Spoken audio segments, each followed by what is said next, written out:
ஐந்தாவது சர்க்கம். பரமசிவன் பார்வதியின் எதிரிலேயே மன்மதனை எதிர்த்து அவளது விருப்பம் நிறைவேறாதபடி செய்தார்.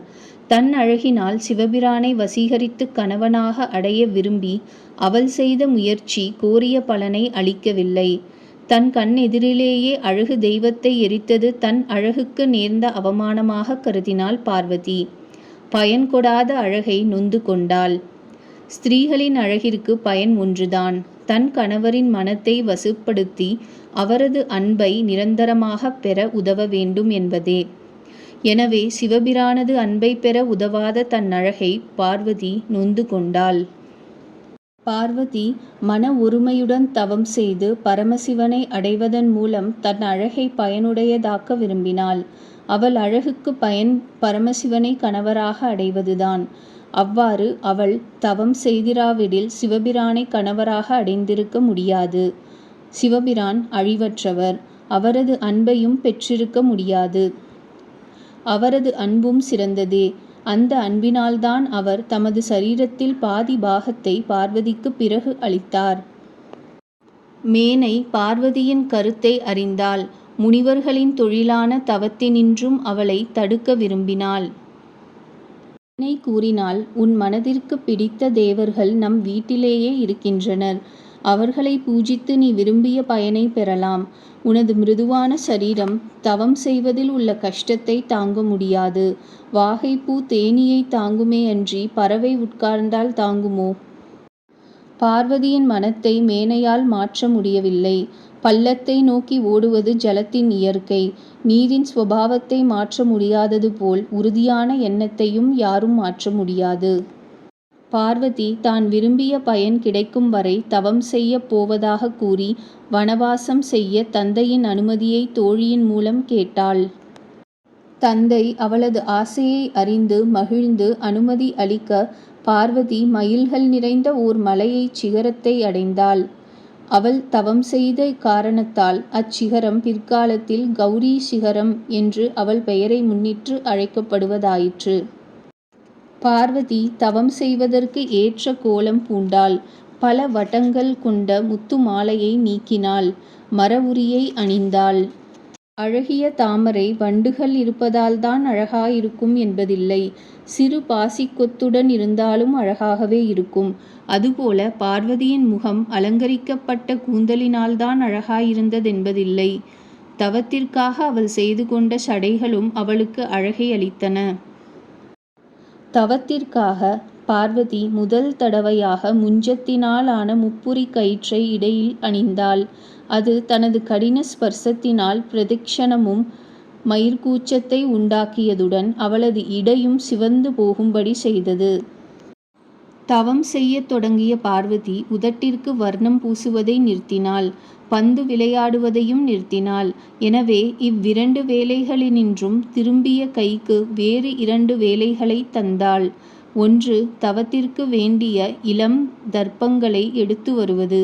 மற்றொன்று ஜபம் செய்வதற்காக ஜபமாலையை ஏந்தி இருப்பது. விலை உயர்ந்த மிக மிருதுவான படுக்கையில் படுக்கும் பார்வதி தன் தலைப்பூ உதிர்ந்து அதில் அவள் சரீரம் படுமாயின் வருந்துவாள். அவ்வளவு சௌக்கியத்திலே வாழ்ந்த பார்வதி தவம் செய்யும் பொழுது வெறும் தரையிலே உட்கார்ந்தாள்.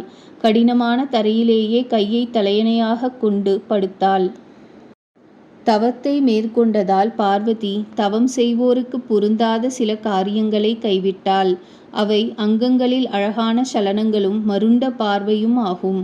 இவ்விரண்டில் அங்கங்களின் சலனத்தை கொடிகளிடத்திலும் மருண்ட பார்வையை பெண் மான்களிடத்திலும் திரும்ப பெற விரும்பி அடைக்கல பொருளாக கொடுத்தாள்.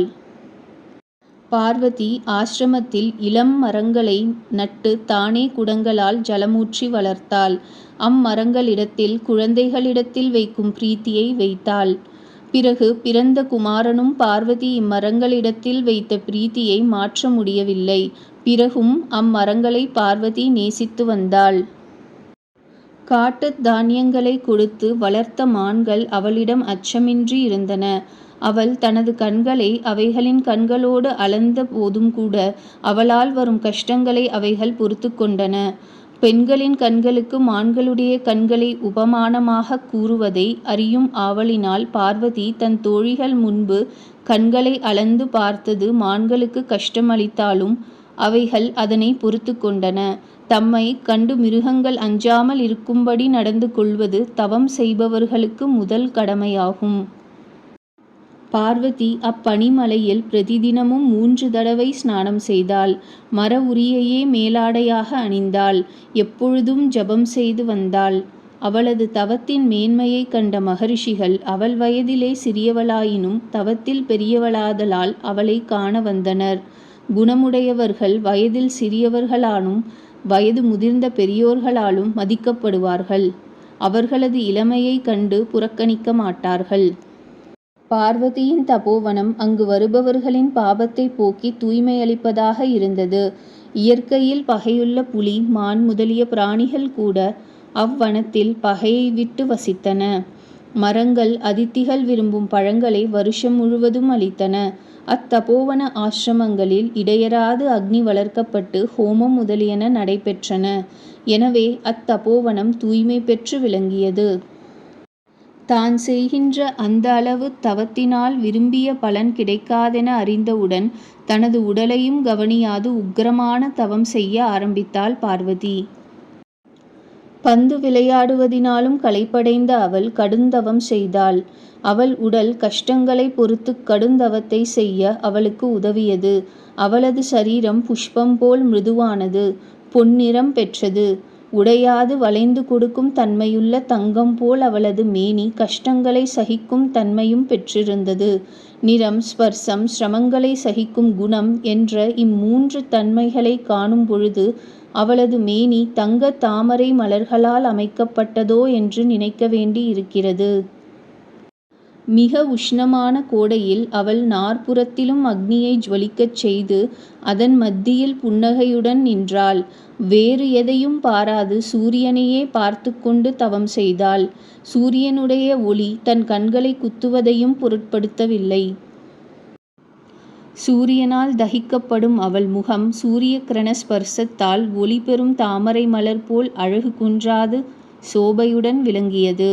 கடை கண்களின் புறமே சிறிது கருமை நிறம் போன்றது. அதுவும் கண்களுக்கு அழகையே தந்தது. பார்வதி மேகம் மழை பொழிந்த பொழுது தானாக கிடைத்த அந்த ஜலத்தையே உணவாக கொண்டாள். குளிர்ந்த சந்திர கிரணங்களும் அவளது சிரமத்தை நீக்கின.